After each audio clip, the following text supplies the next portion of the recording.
Hello and welcome to everyone who is watching. Special welcome to the members of Elwood Shul and the South Caulfield Hebrew congregation.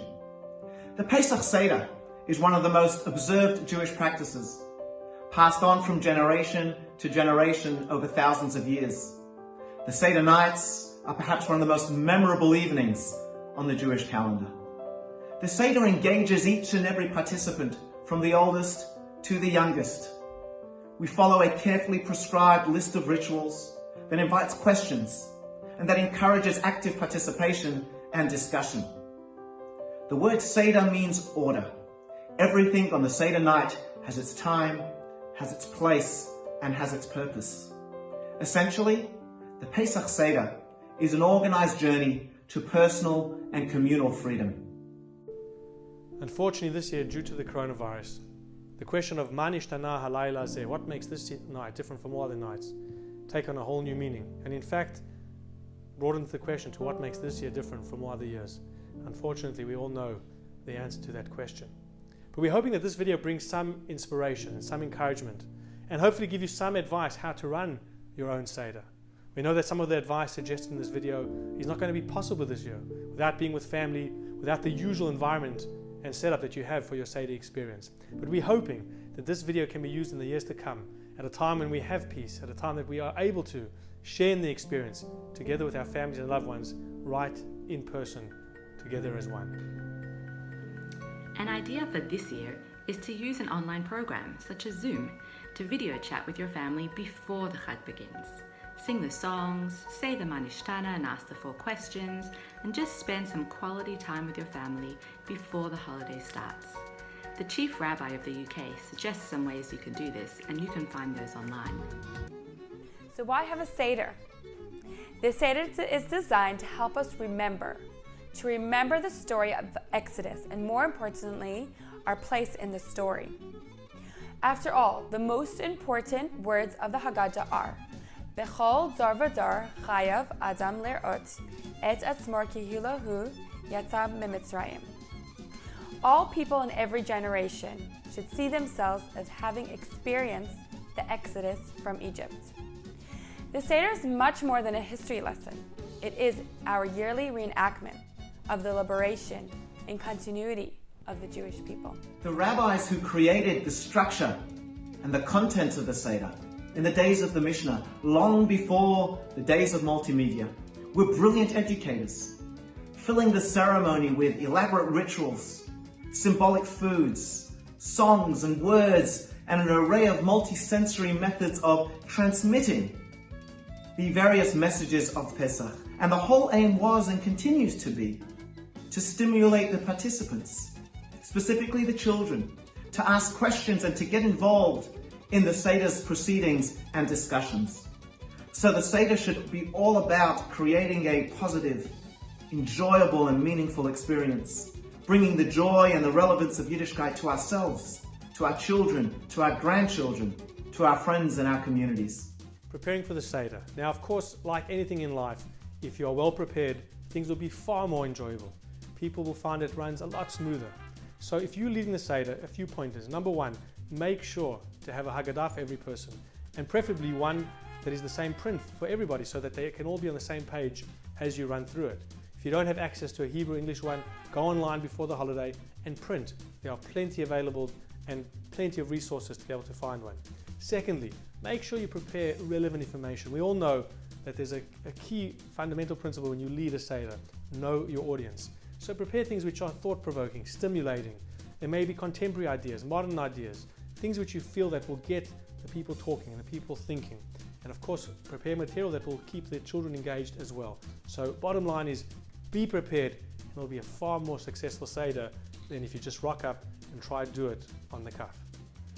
For example, go around the table and ask, what does slavery mean in 2020? What does freedom mean in 2020? What does being Jewish mean? If you could invite anyone from history to your Seder, who would it be and why? Keep things short, engaging, and keep it moving along. Tell it, don't just read it. Reading gets really boring. So say it like a narrative, like a story. Put on different voices. Get people to act out a part and really get everyone involved. Share the load.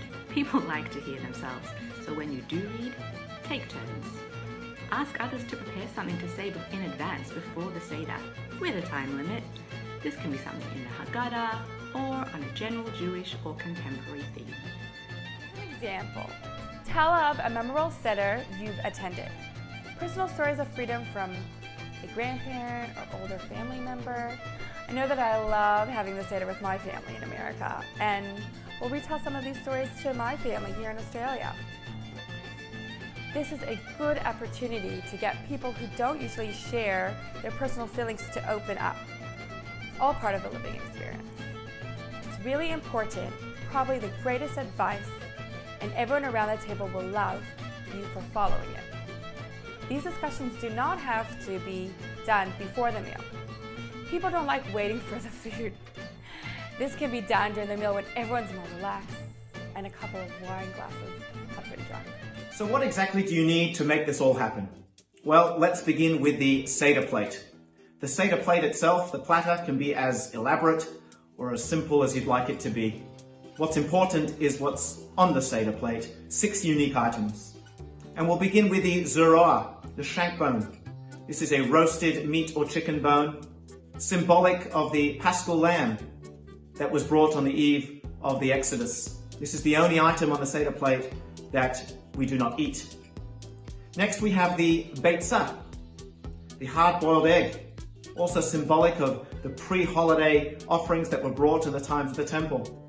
It is customary to partake in this hard-boiled egg as the hors d'oeuvre to the meal during the Seder. The third and fourth item on the Seder plate is the maror and the chazeret, essentially 2 of the same thing. Generally speaking, the custom is to use freshly grated horseradish and romaine lettuce. Why do we have 2, you ask? Well, one we use when we're up to the step of maror, bitter herbs, and the other maror we use when we're up to the step of korech, the sandwich of matzah and the maror. And obviously, freshly grated horseradish, romaine lettuce, it's bitter and reminds us of the bitterness that our ancestors experienced as slaves in Egypt. Then we come to the charoset. Charoset is the mixture of nuts and apples and pears, and many people add cinnamon and spices or other fruits, and it looks very similar to mortar. That's exactly what the Jews had to put together and make and build from as slaves in Egypt. And lastly, the 6th item is karpas. Karpas is a vegetable that's not used for the bitter herbs. It can be potato or onion or parsley.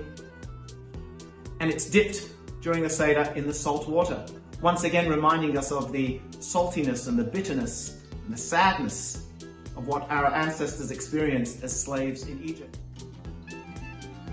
And we need the matzah, of course. Make sure you have 3 unbroken pieces of matzah. Make sure you have enough matzah for everybody to eat at the Seder table.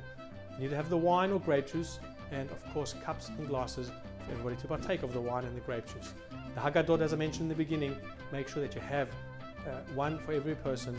You need to have the props. Make sure the Seder table looks nice. I know a lot of people like to have varying props to engage the kids and all those around them. Salt water, prepare that beforehand to be ready to be used for dipping of the vegetables and the various things like the egg. And finally, the food.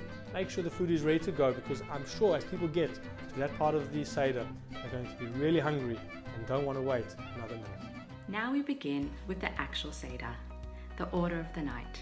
There are 15 steps that we navigate on both nights, outside of Israel of course. Kadesh, make Kiddush. The Seder begins with the saying of Kiddush, sanctifying the holiday of Pesach. Kiddush comes from the Hebrew word kedusha, which means holiness. By saying the Kiddush, we acknowledge the sanctity of this special day and thank Hashem for bringing us to this special occasion. This is the first cup of wine. Orchatz, washing the hands. We wash our hands in the usual way we wash for bread. Fill a large cup of water and pour it twice on the right hand and twice on the left. We do not recite the customary blessing of Al Natilat Yadayim, as we will make that bracha when we wash our hands for matzah. Karpas, the appetizer, vegetable dipped into salt water. Each participant takes a small piece of vegetable. It's usually often like potato, parsley, or sometimes even onion. Dips it into salt water and says the blessing, Borei Peri Ha'adama, and that you could find in your Haggadah, and then eats it. Dipping in general is an act of pleasure, of freedom. The salt water represents the tears of slavery. Yachatz, we break the middle matzah. You break the middle matzah in the Seder plate into two parts. The bigger half is set aside to be used for the afikomen, the matzah that we eat at the end of the Seder. The smaller part of the middle matzah is returned to the Seder plate. There are various customs regarding what happens to the afikomen, designed to increase excitement and participation by children of all ages. Commonly, either the leader puts it in a safe place, but the children run away with it when the leader is looking elsewhere, and later ransom it for a present, or the leader hides it while the children are not looking, and they search for it later. The broken matzah resembles poor man's bread. Step number 5, Magid, to tell the Pesach story. This is the core of the Seder, to recall the story of the Exodus. The word Haggadah, the book that we use throughout the Seder, means to tell, from the word Vehigadata levincha. We must tell our children, pass on the story, the legacy, from generation to generation. Magid is quite long, there's quite a few pages here of things to read and to sing, but at the very minimum there are some really important things to take note of, to discuss, to sing, to talk about. First and foremost, the Manishtana, the famous 4 questions, generally asked by the children, but really we should all be asking it. The answer to Manishtana, Avadim Hayinu, we were slaves, and it goes through some of our history and the very reason why we do all these interesting things as asked in the Manishtana. The 10 plagues. And then the 3 ideas of Pesach, Matzah, and Maror, to realize why we're celebrating the holiday and why it is that we're eating the Matzah and the Maror. Well, Pesach, the very reason why it's called Passover, to recognize that Hashem passed over our homes as he smote the Egyptian firstborns during the 10 plagues. It's also a chance to think about how we have the opportunity to pass over the things that are holding us back from progress, from leaving our own Egypt, our own restraints, our own slavery. Matzah, the reason why we eat matzah, we should discuss, is because our ancestors did so. As they left Egypt with the matzah on their backs, there was no time for the bread to rise, and therefore they were left with matzah. And maror, we eat maror to commemorate and to remember the sadness and the bitterness and the tears of our ancestors as they were persecuted by the Egyptians. Magid then ends off with a beautiful bracha called Gal Yisrael. We then make hagafen and we drink the second of the 4 cups of wine or grape juice whilst reclining to the left side. So we now reach the part where we're about to eat the matzah. So a few things that have to take place. Firstly, the rachza. We're going to go wash our hands as we usually wash for bread. 3 on the right, 3 on the left, and we say al netilat yadayim. We then return to the table, and we're now going to make 2 specific blessings. The first is the blessing we make usually on bread, hamotzi lechem min haaretz. So we make that with holding all 3 matzahs together. Then we set the bottom matzah down, and we now make a blessing on the top 2 matzot, which is the blessing of al achilat matzah. It's the only time in the year on the Seder night where we make such a blessing to fulfill the mitzvah of eating the matzah on the Seder night. And then break it apart and give everybody a piece, and of course adding additional matzot from the table to ensure there is the required amount to be eaten. And of course, as we eat this matzah, make sure you recline and lean to your left. Maror, eating the bitter herb. Each person receives a piece of lettuce and some horseradish. Dip it in the charoset and make the blessing al achilat maror. The maror is eaten without reclining, and this reminds us of the bitter times that the Jewish people had in Egypt. Korech, the sandwich of matzah and maror. In keeping with the custom instituted by Hillel, a great Talmudic sage, a sandwich of matzah and maror is eaten. Dip the maror in charoset and place it between 2 large pieces of the 3rd matzah, like a sandwich. Say Kain Asa Hillel and eat the sandwich while reclining. Yay! My favorite part of the Seder. Finally we get to eat. So this is the part that we enjoy a festive meal. Many have a custom of beginning the meal with a hard-boiled egg, dipped into salt water. Keep in mind also that the afikomen should be eaten while one still has an appetite, especially after eating such a delicious meal. Now it's a great time for discussion about freedom, slavery, Jewish identity, etc. The shank bone, the chicken neck on your Seder plate, is not eaten at the Seder. Have fun. Eating the hidden afikomen. We finally get to eat the afikomen. The half matzah afikomen is found or recovered, and each participant receives a piece from it, and you add an additional piece of matzah to make up a kazayis. This should be eaten while reclining. Baruch, it's time to bench. We pour the third cup of wine and we recite the Birkat Hamazon, the grace after meals. After which, we drink the third cup as we lean to the left side. We now fill up a very special cup, the Kos Shel Eliyahu, as we prepare to welcome Eliyahu Hanavi, Elijah the prophet, into our homes. According to our mystical teachings and traditions, Eliyahu is the one who will deliver good news. As we all know the song from benching, Vivaser Lanu Besorot Tovot Yeshuot V'Nechamot. So we go over to the door, we open the door and we pray. We pray for ourselves and our family. We pray for the Jewish community and we pray for the world. For good news, for healing, for comfort, and for the redemption of mankind.